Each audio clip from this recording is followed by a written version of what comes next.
119-bout campaign. To any range smoothly because of this, he was as complete a boxer as Roberto Duran was arguably the greatest lightweight ever. The Hands of Stone captured titles in 4 different weight classes and stopped 70 opponents across his 119-bout campaign. Earning his first world title at age 21, Duran's Hall of Fame career graced 5 decades. Perhaps best known for his epic wars against the other 4 kings, Duran sits alongside names like Leonard, Hagler, and Hearns. Over and over, Duran defied the odds, both in individual fights and over the course of his career. He was a 2-time Comeback of the Year recipient. Part of that was his technical mastery. And part of that was having the resolve to keep moving forward even when things got tough, until he found a way to victory.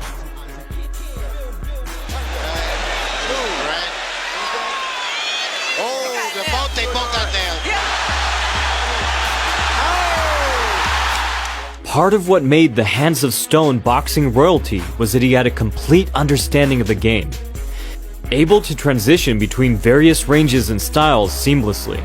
Duran was like 4 or 5 elite boxers all rolled into one, each man an expert at a different style and range. Duran could transition from any position to any range smoothly because of this. He was as complete a boxer as they come. However, it was Duran's close-range clinch work that set him apart from most other athletes, especially when you look at boxing's more modern ages. Unlike other stab-and-grab boxers looking to roughhouse an opponent and fell them on the inside, Duran's inside game flowed through positions with the mix of hand fighting, misdirection, and punishing high-impact shots.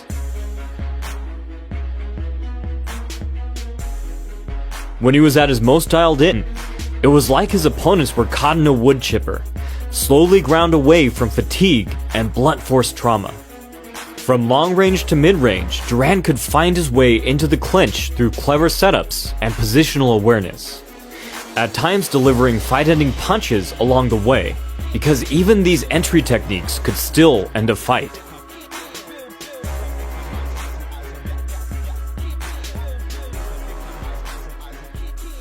But every bout begins at long range. Duran's outside strategy centered around a tight jab, keeping his lead foot aligned with his opponent's. Duran tended to jab on the pivot and then step. This closed him off at a tight angle, meaning he could stay very safe while circling.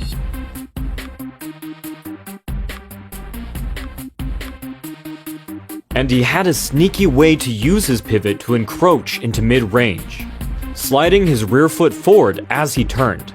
This not only covered distance, but preloaded any follow-up shots with more power and range. After conditioning the opponent to limited targets by keeping a tight, narrow stance, Duran would shock them by bursting forward with an aggressive white step inside. It was at these moments he would fire off his rattling power shots. And Duran would actually use these same power shots to establish ties and holds. No matter what kind of defensive reaction the opponent chose, Duran could take advantage. He was like a boxing Swiss Army knife with an arsenal of tools for every and any situation. He could tie his man up whether they shell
Another entry path was to slip or duck to the outside, from there maneuvering his head onto the opponent's lead shoulder.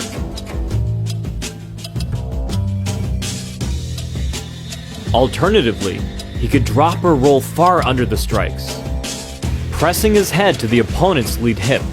This is similar to several takedown entries in MMA, but instead of a takedown, Duran would wedge his arms into the opponent's guard on his way back up to an upright position. He could also take the inside angle to position his head on the opponent's rear shoulder. He liked to shift forward as he did this, just like when he threw an overhand.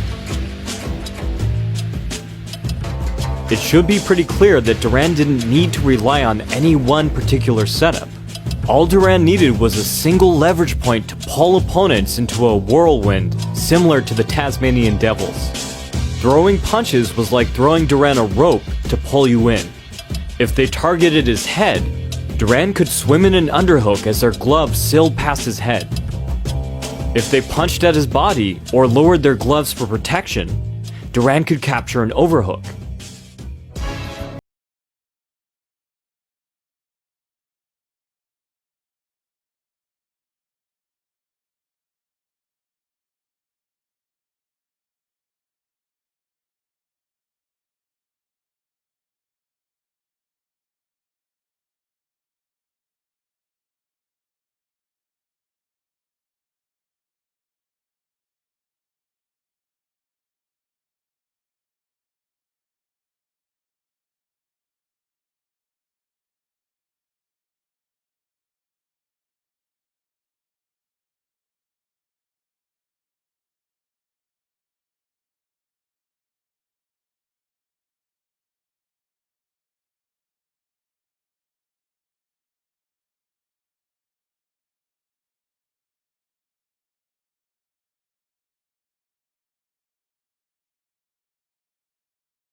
These were also great positional tools that Duran could use to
Duran would pin himself to his opponent to stay safe, then disengage back to mid-range to attack.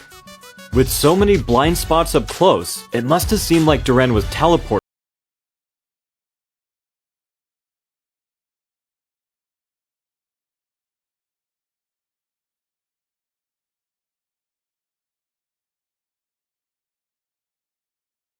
Range to mid-range, weaving between the opponent's shoulders and hips to stay safe and set up his own offense. But it was his mastery at all ranges that made him one of the most formidable close-range fighters of all time. Watching him in action provides countless lessons on turning the traditionally defensive clinch into an offensive toolkit, full of setups and counters. With his mix of crafty intelligence and feral ferocity, it's hard to imagine there will ever be another boxer quite like Roberto Duran, the Hands of Stone.